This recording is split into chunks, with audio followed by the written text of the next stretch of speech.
Moving on now. Human rights body Amnesty International has called for the government to prevent a ban on this Saturday's pro-Palestinian march on Armistice Day. Well, this comes as the Metropolitan Police says the march is inappropriate and risks violence. It's been uncovered that one of the groups protesting is led by a former Hamas chief, mounting pressure to cancel the event. Oliver Dowden, alongside other MPs, will chair an emergency COBRA meeting to assess the impact of the Israel-Hamas conflict in the UK, potentially banning the planned march. Well, I can now speak to former Head of Counter Terrorism at the Ministry of Defence, Chapman. Hello to you, Chip. Always a pleasure. This is the march that's causing huge consternation. We're seeing the division it's causing there with the assault on a poppy seller, a former army veteran. My question to you is this. With this fresh information emerging in the Daily Telegraph today that half of the groups organising this march have links to Hamas, including Mohammed Sawallah. He's a former Hamas chief who was granted right to remain in Britain. Does that give the powers necessary to ban this march?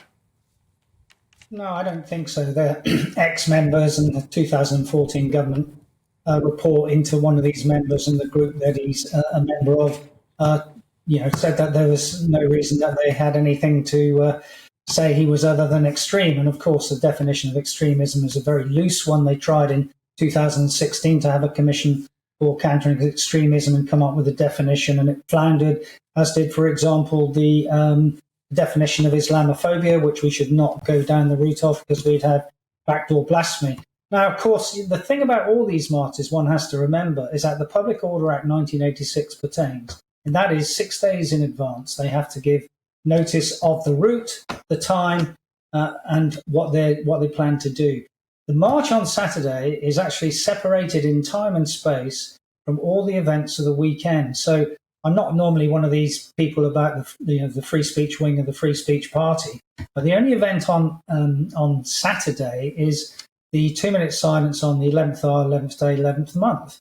The march, Palestinian march, is 2 hours later. So I'm against banning it for that reason. The main celebration is actually on Sunday the 12th, for National Service and Remembrance at the Cenotaph, organised by the RBL, where the annual Veterans March, forming up on Horse Guards Parade, that is on the Sunday. So they're separated in time and space. So unless there is evidence in the next few days through encrypted cloud-based apps or social media chat rooms or things like that, that there is going to be significant violence, then I would at the moment take the view that this should be allowed to go on with any caveats that the police may put upon it, which they can also do under further sections of the Public Order Act 1986. Well, Chip, that begs two responses. First of all, do we believe or trust the organisers to follow the route and follow the timings? And even if the organisers say that, we can't control the entire mob. And the legislation you mentioned there, the Public Order Act, gives power to cancel gatherings if they have the potential to cause serious public disorder, serious criminal damage, or serious disruption to the life of the community. Well, we've seen a 650% rocket in anti-Semitism in this past month. We saw 29 arrests at the weekend, including for racially aggravated comments. We've seen assault on police officers. We saw death threats issued across the Cenotaph. What more do we need?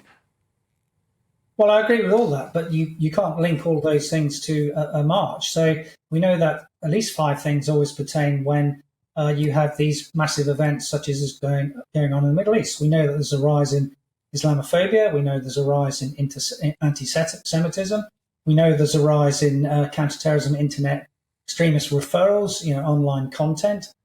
We know that there is more people who are given credence into the Channel program. That's the government's Prevent program. And we know that there are people who are reported to Counter-Terrorist Command for extreme views, which may lead to a link with what we call key information store records. That is, those who have a file kept by sort of MI5. All those things are true at the same time.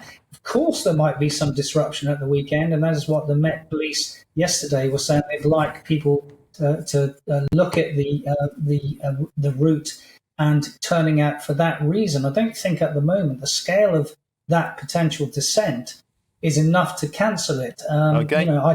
I don't want there to be any violence. I'd expect there to be a bit of violence, but Okay. not necessarily from the organisers. Okay, thank you, Chip Chapman. We have to leave it there.